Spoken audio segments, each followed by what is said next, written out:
All right, before we get started, I do want to thank the sponsor of this video. This video is brought to you by Satisfy. They sent me their Rise pads for my PS5 controller, and though this is absolutely definitely not a PS5 Flex video, they have Rise pads for Switch, PlayStation, Xbox, so whatever your poison, they got you covered. They're easy to install too. I would call it an install, but it's more or less an easy snap done. But as easy as that is, it doesn't feel like they're gonna slip off. The left stick's a swivel stick, which is remarkably comfortable and satisfying, but also doesn't compromise any of the accuracy, and comes with an assortment of 5 that you can mix and match for your comfort. Always appreciate when a company's like, it's okay, you don't have to cut back on gaming. We'll just make you more comfortable. So click the link below, head over to satisfy.com, pick yourself up a pair. They're running a special right now of free shipping. Enter promo code Jeremy5 to take an additional 5% off your order. And thank you once again to Satisfy for sponsoring this video. I do appreciate it. And now heat up that crock pot. Tonight's special is that member berry soup.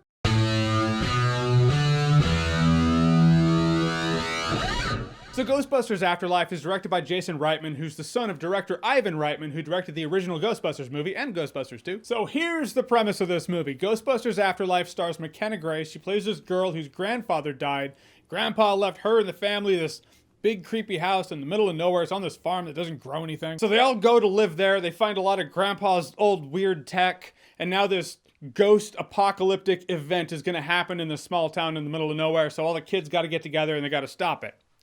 And it's a Ghostbusters sequel. This movie has a very different tone, and you just gotta know that going in. I found myself comparing this movie to Ghostbusters when I first came out of the movie theater, but it's not fair. I was like, oh, well, Ghostbusters had a lot better pacing. But I mean, Ghostbusters is, to me, the gold standard of great pacing in a movie. The first half hour, you meet the cast, you meet the crew, all the characters are very different, they're distinctly different, they play off of each other in that way. They start their business, they're busting their first ghost, Slimer. First 30 minutes. Ghostbusters Afterlife, it takes the kids that first hour of the movie to bust their first ghost, you know? So it's a bit different. But you look at Jason Reitman and Ivan Reitman's movies, they are very different, you know? Jason Reitman has the Reitman name, but their filmographies are very different. This is Jason Reitman does a Ghostbusters movie, and sometimes it works, sometimes it doesn't.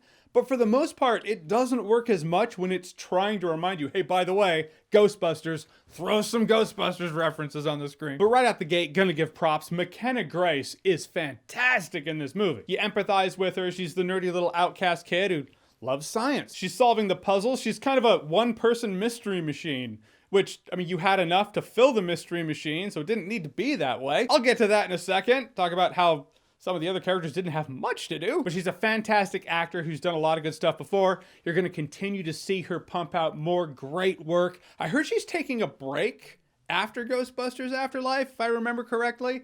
Something about healing up from back problems for carrying this entire movie on her shoulders. Actually, that's not fair. There's a couple other characters in here I like. The kid that she befriends in this movie, Podcast, played by Logan Kim. His name is Podcast because he does have a podcast. I thought they worked well together. I thought they were a good team, a good duo. Very good for a two-person Goonies going out there and doing the ghost thing. Also, Paul Rudd. Good for him. People Magazine's sexiest man alive. That's right, not Captain America, Ant-Man. And actually, Paul Rudd's sarcastic humor and McKenna Grace's very dry sense of humor, they worked well together too. I don't even care. She has some jokes, some dad jokes in here. Movie's telling me I'm not supposed to think it was funny, but I'm an old soul. I mean, obtuse.